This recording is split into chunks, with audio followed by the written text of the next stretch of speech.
અત્યારે હું છું રાજસ્થાનમાં અને હું બનાવી રહી છું ભીંડાનું શાક. અને આ મારી બેન છે. હાય ઈના. આ મારી બેન છે જે તુરિયાનું શાક બનાવી રહી છે. અને આજે અમે આ રીતે બંને બહેનો થઈને શાક બનાવી રહ્યા છીએ.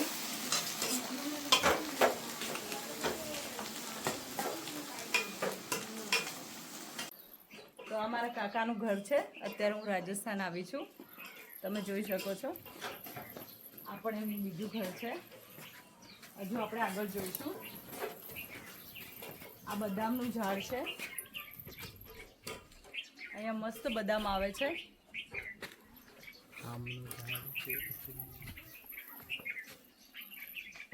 આ આમનું ઝાડ છે. આમ એટલે કેરી આવે છે. અરે વાવ, આ કેરીનું ઝાડ છે મિત્રો. પણ હજુ આને વાયો જ છે. જ્યારે મોટો થશે ત્યારે આપણે આની પર કેરી પણ જોઈશું. તો હજુ તો આને બહુ જ વાર છે. આ વાયો છે, તમે જોઈ શકો છો. આ બધી જગ્યા છે એમની. અહીંયા એટલી શુદ્ધ હવા છે કે એવું થાય છે કે બહુ સારું લાગે છે. આમ રહેવાની ઈચ્છા થાય. આમ આબોહવા બહુ. અને આ મારા હસબન્ડ છે. હાય. જે તમને બધું કહી રહ્યા છીએ. અને આ ગાયનો વાડો છે. અહીંયા ગાયું ભેંસું બધું હોય છે. તો આ ગાય બેઠી છે અત્યારે. મસ્ત ઠંડી ઠંડી હવા લે છે.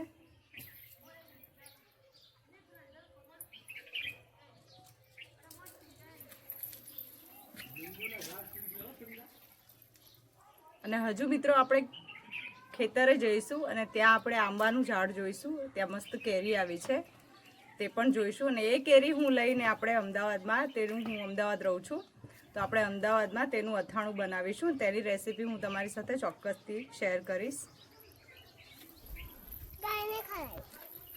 આ મારી બેબી છે.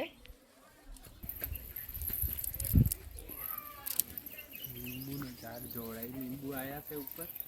લીંબુનું ઝાડ અને ઉપર લીંબુ આયા છે. હવે અત્યારે બોલો. તો આ મીઠો લીમડો છે. દાળ કઢીમાં બહુ મસ્ત આપણે નાખીએ તો તેની સુગંધ આવે છે. અને ટેસ્ટમાં બી બહુ સરસ રહે છે. તમે જોઈ શકો છો અહીંયા કેટલો બધો મીઠો લીમડો વાયેલો છે. અને બહુ મસ્ત એની સુગંધ આવી રહી છે અત્યારે. ને હવે હું તમને લીંબુના ઝાડ બતાવીશ.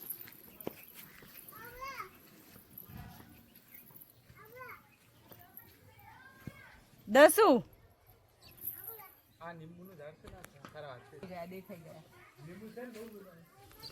તો જુઓ મિત્રો, આ લીંબુનું ઝાડ છે. અને અહીંયા આ રીતે નાના નાના લીંબુ આવી ગયા છે. બહુ મસ્ત ઝાડ છે આ. નાના નાના લીંબુ આવી ગયા છે. આખું ઝાડ લીંબુથી ભરેલું છે. અહીંયા બતાવજો. આ જુઓ.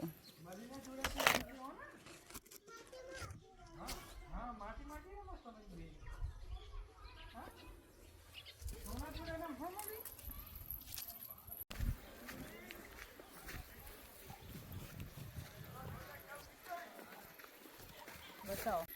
તો મિત્રો આપણે અત્યારે ખેતરમાં આવી ગયા છીએ.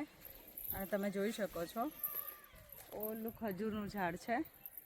ત્યાં મસ્ત ખજૂર આવી છે. એટલે હજુ પાકી નથી પણ ખજૂર ઉગી ગઈ છે. અને આ મસ્ત ખેતર છે, તમે જોઈ શકો છો. ત્યાં ભેંસો બાંધેલી છે અને બધું.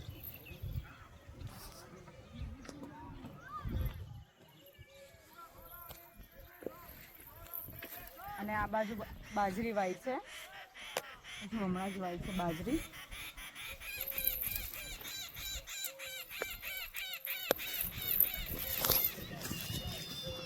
તો અહીંયા બાજરી વાયેલી છે.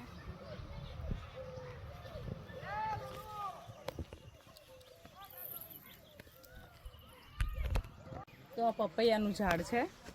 આ દેશી પપૈયું છે, તમે જોઈ શકો છો. કેટલા મસ્ત પપૈયા ઉગ્યા છે. આ થોડું પાકવા પણ આવ્યું છે. મિત્રો અહીંયા આવીને એટલી મજા આવે છે. એટલું સુંદર વાતાવરણ છે, શુદ્ધ હવા છે અને બહુ જ મજા આવે છે. તમે જોઈ શકો છો. અત્યારે સાંજના 6 વાગ્યા છે અને બધું જ આમ એટલું સુંદર છે. મન એકદમ શાંત થઈ જાય છે. બહુ જ મજા આવે છે.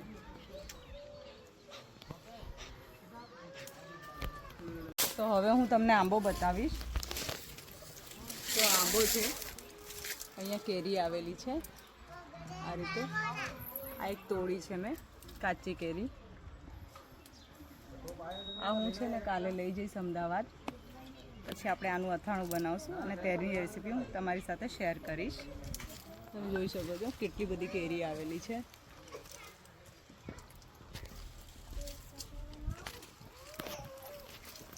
મિત્રો અહીંયા કેળાનું ઝાડ છે, તમે જોઈ શકો છો. અહીંયા મસ્ત કેળા ઉગ્યા છે, કેટલા સુંદર લાગે છે જોવામાં.